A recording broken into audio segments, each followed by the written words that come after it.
Hi everybody, welcome to Live with Chaudhry. It's day 2 here in Liverpool for LRIG's Drug Discovery 2025. I'm back at the nNano booth because I'm joined by Liana Bauer from the Karlsruhe Institute of Technology, or KIT for short, and she's actually a customer and user of the CERTUS FLEX liquid dispenser. So we'll learn a bit more about how she uses the CERTUS FLEX. So Liana, first of all, it's lovely to meet you. How are you? I'm great, thank you. And how is the show going? It's amazing. It's so much to do here and it's a bit overwhelming but super exciting. I'm glad to hear it. Now, as I mentioned, you actually use the CERTUS FLEX. Yeah. So before we talk about how you use it, perhaps you could tell people a bit more about what you do. Yeah. So I'm a first year PhD student in Germany and I'm a chemical biologist trained, but now I'm more in the organic chemistry side and I'm doing small molecule synthesis on solid phase. We actually have a special platform where we have like a microglass chip and we use tiny droplets like about 200 nanoliter volume, and this is exactly why I also need a good liquid dispenser, of course. Right, brilliant. So, as I said, you use it. So can you tell viewers a bit more about the CERTUS FLEX that you use in the lab, and how do you use it and why do you use it? So first of all, why do I use it? So the CERTUS has the ability to go into a low volume, and this is exactly what we need.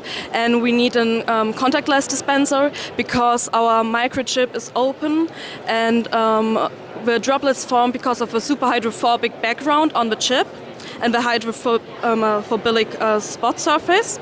So actually when the drop comes out of the CERTUS, it just stays on the chip directly. Yeah.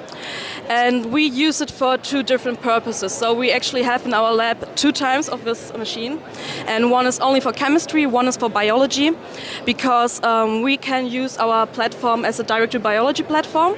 And so when I'm doing the solid phase synthesis, I have all my reagents, all my solvents in this dispenser, and it just forms all my reactions. So I can add first my solvent, then my reagent. I can leave it for 50 minutes at the third one, and then the reaction is done.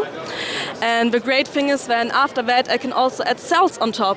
So this is why we have a second CERTUS, so that it is a bit more sterile. And we can also use different valves, so it's important for the cells, for example, that the opening of the valve is not too small, so that the cells do not get destroyed. So this is why we can also customize it in the way we want. And so this is a different head, but we have one where we have like 2 times 4 channels. So I can print 8 different reagents at one time.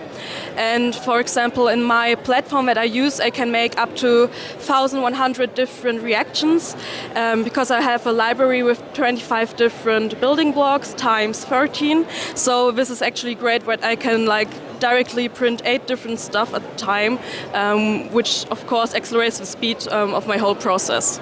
Brilliant. Yeah. Now I'm going to ask you one final question about this. As an end user, how easy and straightforward do you find it to use the CERTUS FLEX? It's actually super easy. So I started to use it in my bachelor studies.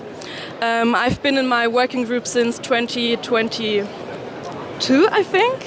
And I did my bachelor thesis with it. I worked with it actually every day. And I have been shown it one time by my supervisor how to use it. And after that, it was actually super easy to use. Because also like the software that you have for it, you can configure everything you need, and you have the printing schemes pretty easily. Like you can make your Excel sheet, drop it in. So I mean, I think if as an undergrad student you can use it in one day, it's okay. Fantastic. Well, there you go, viewers. If you'd like to learn more about the CERTUS FLEX, by the time you watch this video, unfortunately, LRIG Drug Discovery will be finished. But you can meet nNano and the team at many, many other shows, and also follow them on LinkedIn and go to the website. Now, I've got one other thing to ask you. I understand you have a poster here, don't you? Yeah. So we're now going to go over and have a look at that poster. So bear with us, viewers, and see you shortly. Thank you. Yes.